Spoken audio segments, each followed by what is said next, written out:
नमस्कार बंधुरा aqua life Bangla चैनेले आपनादेर स्वागत। तो आज के आमी कथा बोलबो फिल्टार मेशिन किभाबे परिष्कार करबेन। फिल्टार मेशिन परिष्कार करार सठिक पद्धति आज के आमी आपनादेर जानिये देबो एई भिडियोर माध्यमे।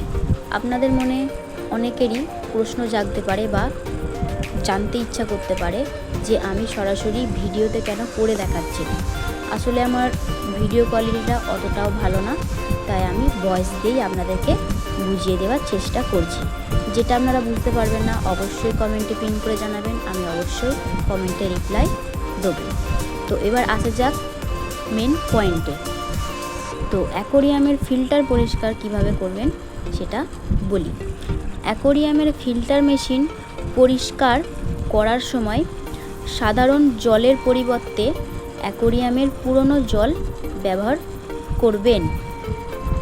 কলের জলে থাকা ক্লোরিন ফিল্টারের উপকারী ব্যাকটেরিয়া ধ্বংস করে দেয়, যা মাছের স্বাস্থ্যের জন্য ক্ষতিকর।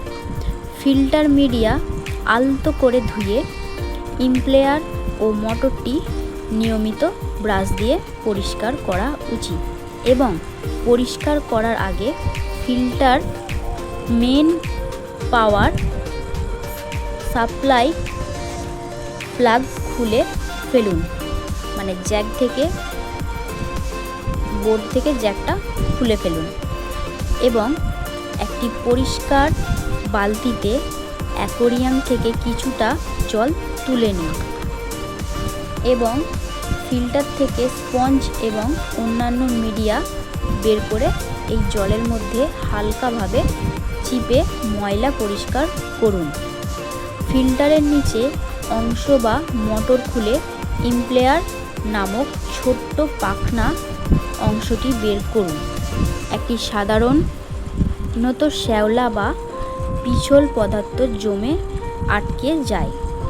একটি ছোট ব্রাশ যেমন টুথব্রাশ দিয়ে আলতো করে ময়লা ঘষে নিন এবং পাইপের ভেতরে ময়লা জমলে, মানে যে পাইপটা থাকে ওর ভেতরে ময়লা জমলে ওটাকেও ব্রাশ দিয়ে পরিষ্কার করে নিন। ফিল্টার প্লাস্টিকের বডি বা চেম্বার অ্যাকোয়ারিয়ামের জল দিয়ে ভালোভাবে ধুয়ে ফেলুন। সব যন্ত্র অংশ সাবধানে আগের মতো করে জুড়ে দিন। ফিল্টার চালু করার আগে অ্যাকোয়ারিয়ামের জল দিয়ে কিছুটা পূর্ণ করে দিন। মানে যখন ফিল্টারটা অ্যাকোয়ারিয়ামে দেবেন দেখবেন ওর মাথাটা যেন পুরো একদম জলে ডুবে থাকে, যাতে মোটর সহজে কাজ শুরু করতে পারে। এবার অনেকে বলতে পারেন যে কেন জলের ওপরে মাথাটা থাকলে কি হবে। জলের উপরে মাথাটা থাকলে ওপরের যে চেম্বারে ময়লা জমে সেটাতে না জল পৌঁছালে পরে সেটা খারাপও হয়ে যেতে পারে, আপনাদের ভালো মেশিনটা খারাপের দিকেও এগিয়ে যেতে পারে।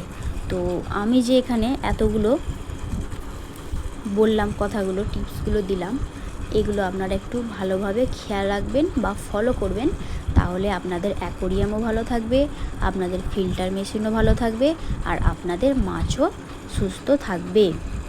আজকের ভিডিও এতটুকুই। ভিডিওটা ভালো লাগলে লাইক করে, কমেন্ট করে, শেয়ার করে, সাবস্ক্রাইব করে পাশে থাকবেন। তো আবারও একবার স্বাগতম অ্যাকোয়া লাইফ বাংলা চ্যানেলে। নমস্কার।